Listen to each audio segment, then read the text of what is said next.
Gotta see how many minutes I'm on for. 37 minutes, okay. I won't bore you with that much time, but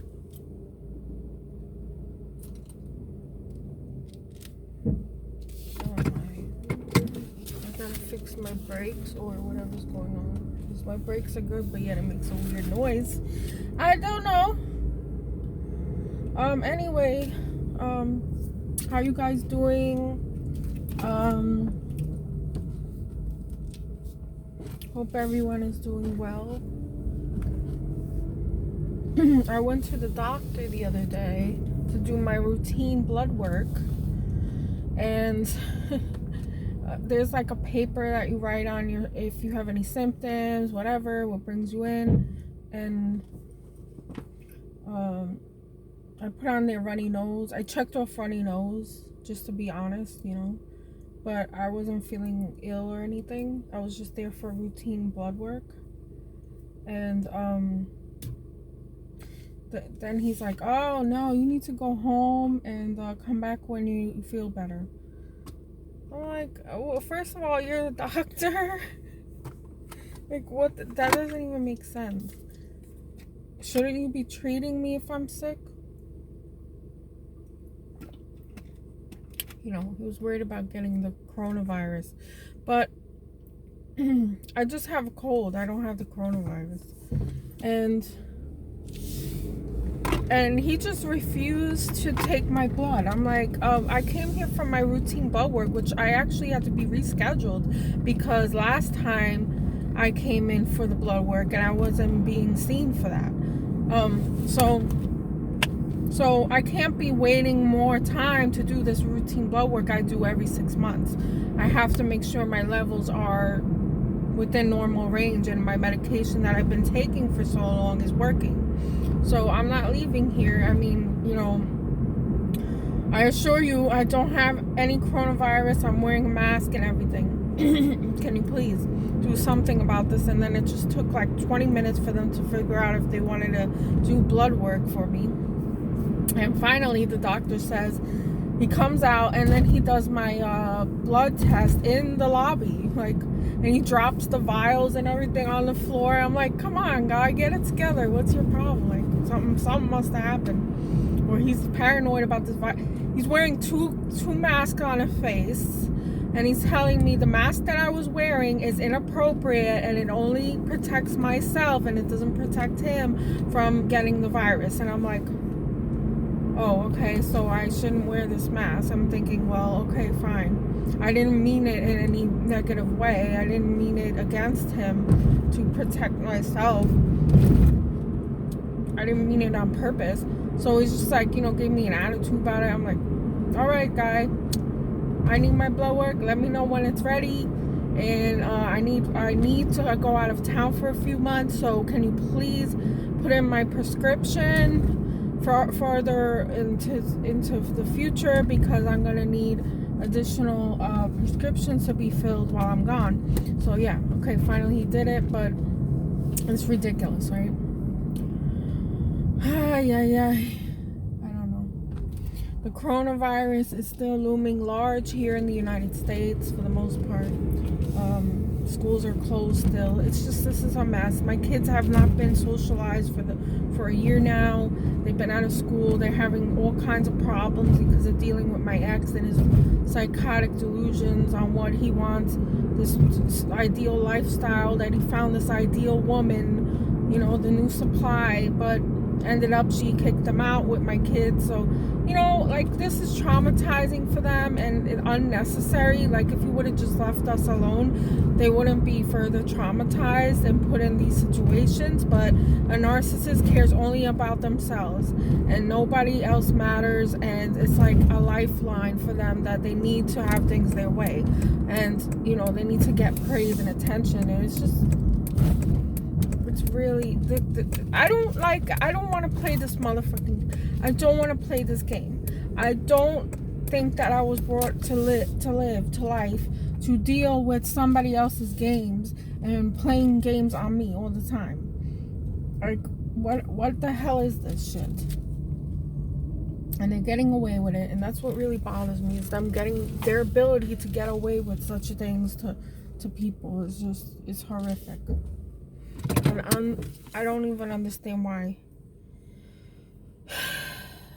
Actually, I do understand why, because it makes money. They make money off of these people. Part of capitalism in this country here in the United States. So, whatever, it makes sense to me, but it doesn't. It's I don't know how to escape it. I'm trapped in this game, and I have 2 kids with this person, so this is the reason why I can't easily escape it. Now, if I just disappeared, and just was like, okay, listen, I wash my hands to this. I'm not including myself at all in the picture, and just go off on my own life. That's an option, I'm still thinking about that option, because while I've spent this time away from everyone, I do value my peace and my just peace of mind and freedom. Oh, of course, freedom.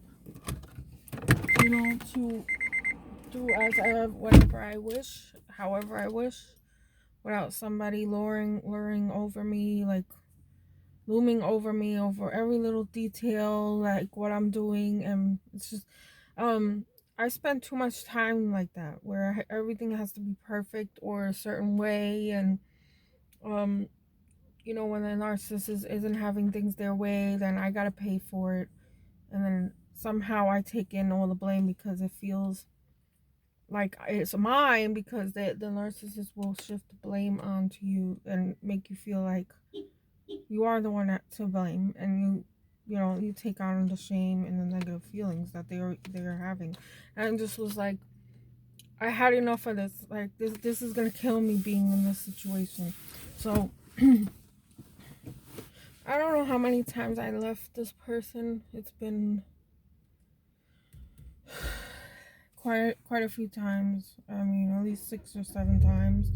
And he just finds a way, like I get a little bit of freedom, and then he comes around and just takes that away from me and just puts me back on a leash. And that's how I feel.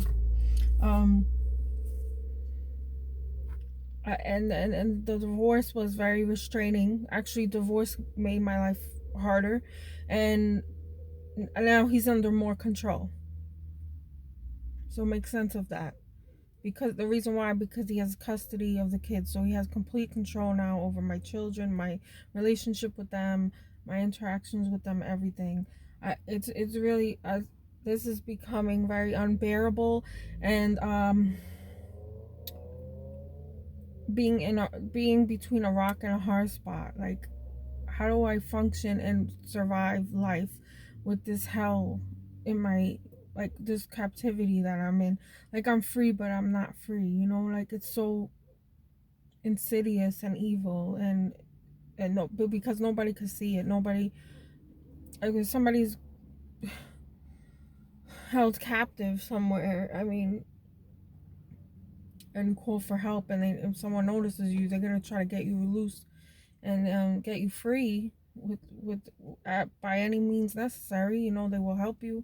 They have no choice but to. But when you're actually walking around free, seemingly looking normal, and being able to work or do whatever, have your own car and all these things, that doesn't scream out like, help me, like, to other people. So, and then when you do ask for help, they don't believe you, and they think you're crazy of making stories or whatever. I mean, if these people are around the narcissist, they're never gonna believe you, because they've been fed all these stories about you by now. And it's just, it's I don't feel at peace. I do feel at peace when I'm alone and I'm able to make my own decisions and all that. But then I always have in the back of my mind that he has my kids, and what could be happening, or since the supply left him or whatever she did with him, he must be very angry about that and want some kind of retaliation. So, and most likely that will be misdirected towards me, because, narcissist doesn't care. If you're in front of them, then you're going to be the one that gets the shit thrown at him. So, and then I think about, well, if he's seriously angry at the new supply over whatever happened, that situation failed, he's gonna take it out on somebody, and I'm not there to take it out on. So I just worry about my kids, being in the middle of that fury and anger of his, and they're in the same.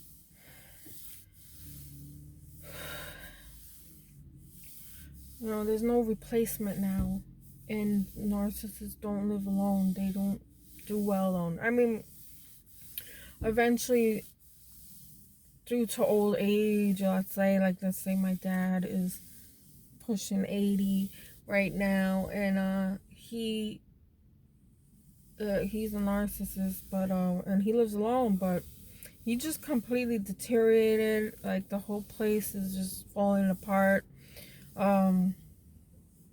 It's very sad to see the end result of a narcissist's life. Like, what did they really accomplish? Anything that was given to them, or they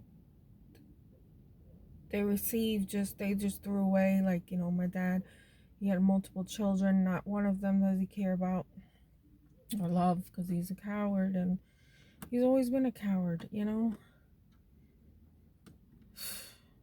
It's embarrassing. He's deteriorated. He's a collapsed narcissist now, because he doesn't have a intimate partner. So, it does happen where they die alone a lot of times, but sometimes they don't. But my ex right now, we're young still, so this is that's a long ways ahead of us to finally see him in some kind of condition of deterioration, or if he reaches that point in life, I don't know. But being around him too close in contact will be a very dangerous situation for both of us, because I'm very sensitive to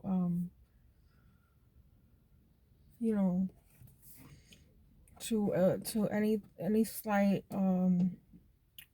change in his demeanor, and like, if because I have PTSD from the abuse, so I can't stay around him too long in a secluded area, or I can't be in like seclusion with him alone. I can't, because then I go crazy and run away and just like freak out, because I'm thinking he's gonna do what he does, like corner me, and so many times he's done that. Like,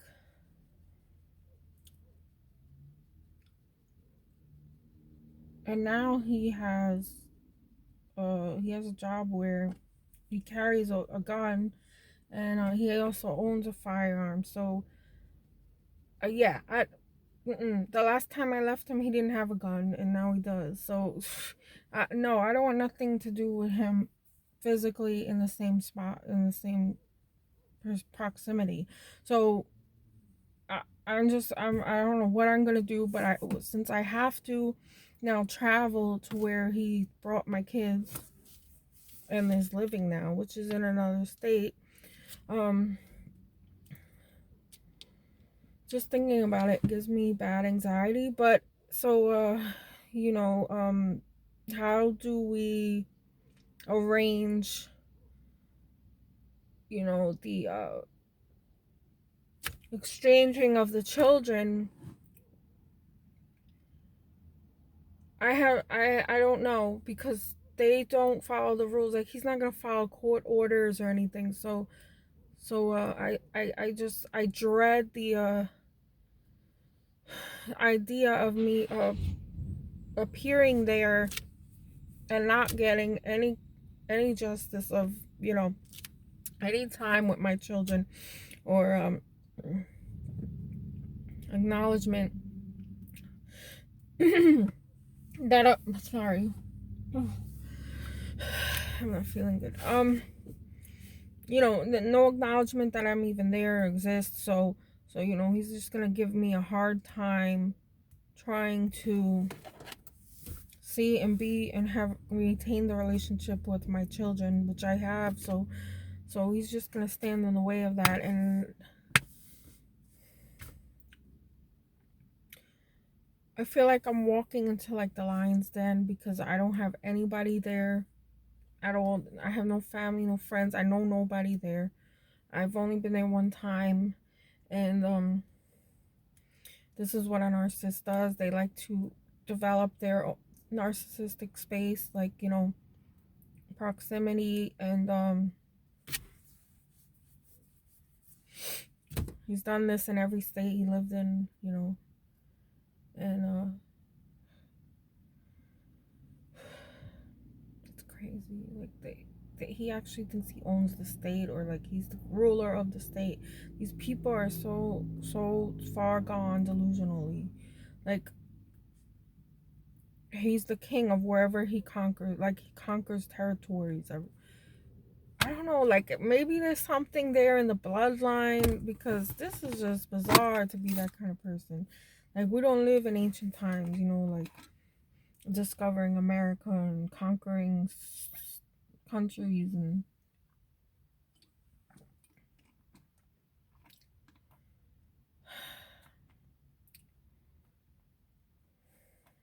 I don't know. I'm doing this for my son because um I want to be with my son, if at all, briefly.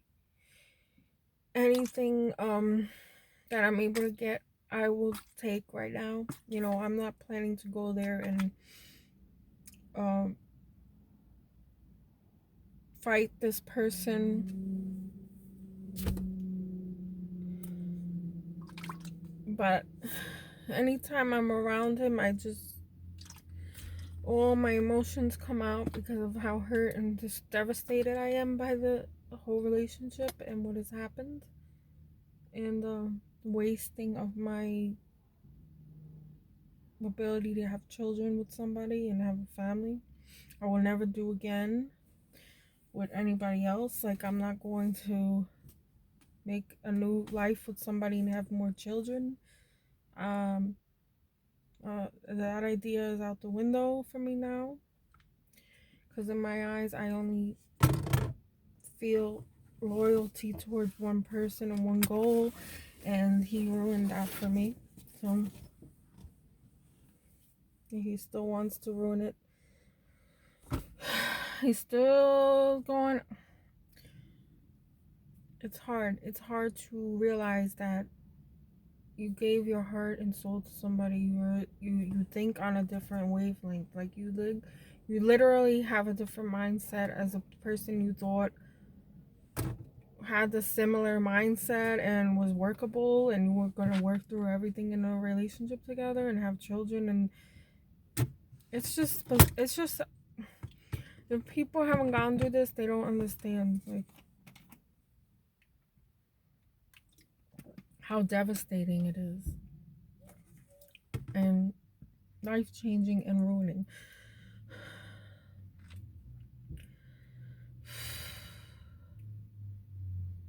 So I'm in the black. You know, they like to paint people black and white, right? I'm in the black. I think in his new shared fantasy of me that he needs to maintain me in it, I'm completely like this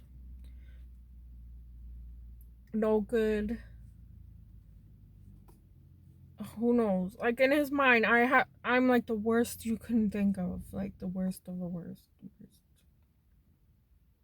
And then when they talk to you, when they think of you in that way, you can feel it. Like, you feel like you are that person that they're saying that you are. Like, it's so weird. It's so bizarre. And I don't like feeling like I am this person that he's describing me to be, because I know I'm not. But yet when I'm around him, it feels like I am. Like they completely put you into this role. It's so fucked up.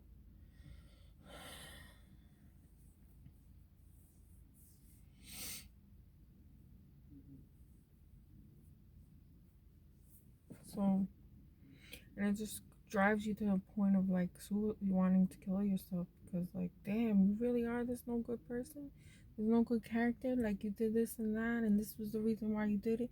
And they come up with the reasons why you did certain things that might be true, and then they take the truth and they twist it in with lies, and it's just like, wow, they have no limits to what they are capable of to get what they want, and to put you in a box and classify you as a specific person. So the way he's been treating me now is completely like I am some weird criminal, uh whore. I don't know. All the bad things you can think about one person, that's what they do. They put you all into that category all at one time. That's why it's scary being around them. Okay. So I need everyone's prayers and well wishes, because I'm walking into the lion's den soon. Just because I need to see, I am a human being, and I have a God-given right to see and be with my children no matter what. And that's what drives me. So, you know,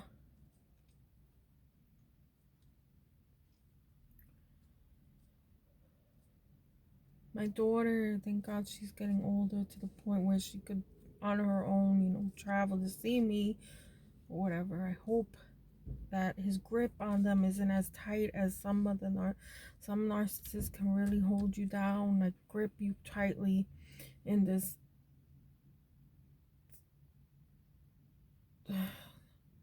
vice, because of my experience with narcissists, like certain people, they don't get out, literally.